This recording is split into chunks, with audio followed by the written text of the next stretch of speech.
ने जो भी वहाँ पे इस वक्त चीन और भारत के दरमियान है, ये कोई मामलात ऐसे नहीं हैं कि रेचेट अप हो जाएंगे या हाथ से निकल जाएंगे, क्योंकि न तो चीन के मफाद में ये है कि वो भारत के साथ जंग करे और ना तो अफोर्ड कर सकता है कि वो भारत के साथ जंग करे। ये सूरत हाल है कि इंडिया के साथ टेंशन के दरमियान, चाइना के साथ टेंशन के दौरान इंडिया जो है टाइम्स नाउ के मुताबिक वो अपना ब्रह्मोस सुपरसोनिक क्रूज मिसाइल उसने लॉन्च किया है, और इसी को टाइम्स ऑफ इंडिया भी कह रहा है कि उन्होंने एक टेस्ट किया है अपना मिसाइल।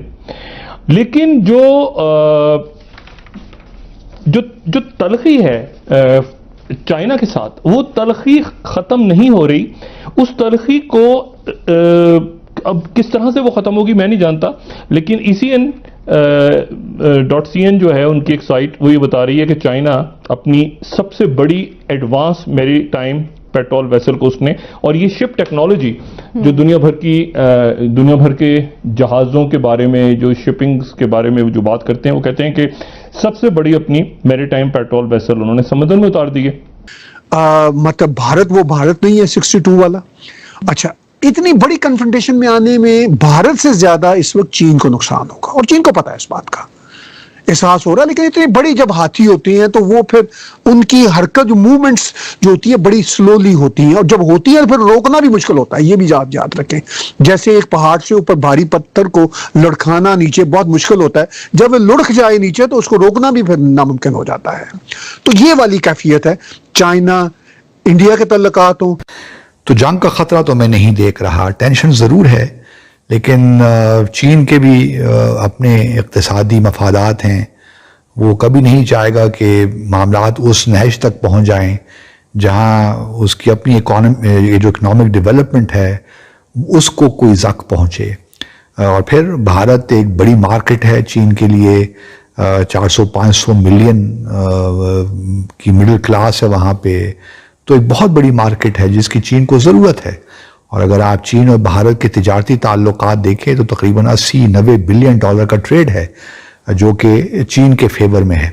चुका हूँ कि चाइना के जो सीरियस किस्म के स्ट्रेटेजिक इंस्टीट्यूशंस हैं या वहाँ की यूनिवर्सिटीज़ हैं, जिस तरह पीकिंग यूनिवर्सिटी है, उन्होंने जो मैप इशू किए हैं माजी में, उसके अंदर उन्होंने खुद इन इलाकों को शो किया है as a part and parcel of the state of Jammu and Kashmir.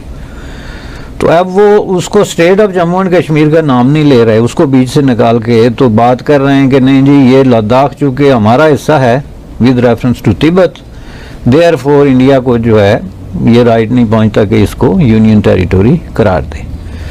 तो ये उन्होंने अभी रिसेंटली जो है इस पे स्टेटमेंट दी है as we speak, probably yesterday.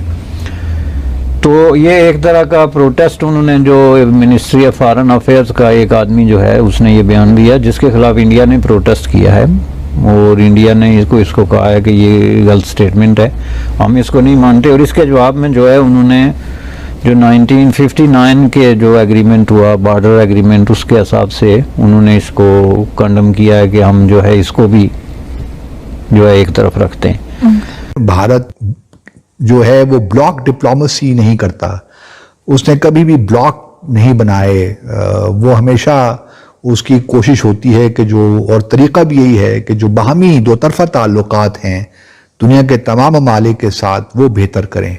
तो इसके बावजूद भी चीन की हमेशा ये कोशिश रही है, और चीन को अभी भी कुछ अर्सा चाहिए अपने आप को इक़्तिसादी तौर पे उस लेवल पे लाने के लिए जहाँ पे दूसरे डेवलप्ड कंट्रीज़ हैं।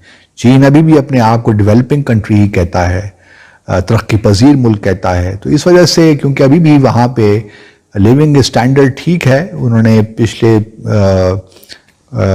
20-25 सालों में मिलियंस इसके हिसाब से लोगों को गुर्बत से निकाला है, लेकिन इसके बावजूद भी चीन को भी वक्त चाहिए, 10 से 20 साल मज़ीद चाहिए ताकि वो वाकई एक सुपर पावर के तौर पे हर लिहाज से उभरे।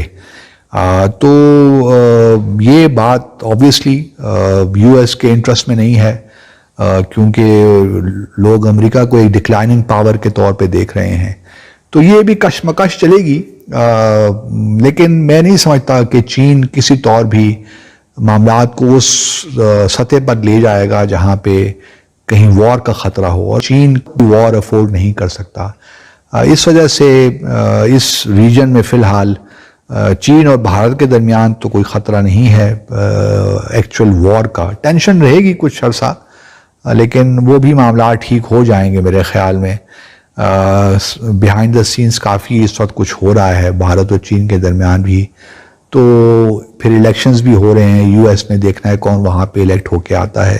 तो बहुत सी चीज़ें हैं, बहुत से वेरिएबल्स हैं। लेकिन 29-30 अगस्त की रात को सडनली कुछ ऐसा हुआ कि एकदम से बातचीत भी करने को राजी हो गए आप हमको अब बोलने शुरू कर दे, जो अब 3 महीने तक हम आपको बोल रहे थे कि यू आर दी एग्रेसर वगैरह वगैरह वगैरह। आज आप हमें बोल रहे हैं कि जी आपने एग्रेशन किया है, आप पीछे जाइए। अब आप ही बात कर रहे हैं कि आप इस इलाके से हटे, हम उस इलाके से हटे। क्यों? क्योंकि ब्रिगेडियर साहब अच्छे से जानते हैं जितनी नेगोशिएशन होती है they are always seen from the position adopted by the country and the military, from the ताकत, from the strength। आपके पास मेरा 100 किलोमीटर है, मेरे पास आपका 2 किलोमीटर है। जनाब मैं हाथ जोड़ के ही बात कर पाऊंगा, इससे ज्यादा कुछ नहीं होगा। ये आपको भी पता है, मुझे भी पता है। लेकिन जैसे ही पोजीशन ऑफ स्ट्रेंथ, क्योंकि अगर चाइना का कोई भी एम साउथ पेंगांगसो की तरफ था, उसे अब वो दिख गया कि ये ब्लॉक हो गया, किसी हालत में नहीं। मुझे जो लगता है कि मामलात कुछ बेहतर हो जाएंगे और उस हद तक नहीं जाएंगे जहाँ पे वॉर का ख़तरा हो।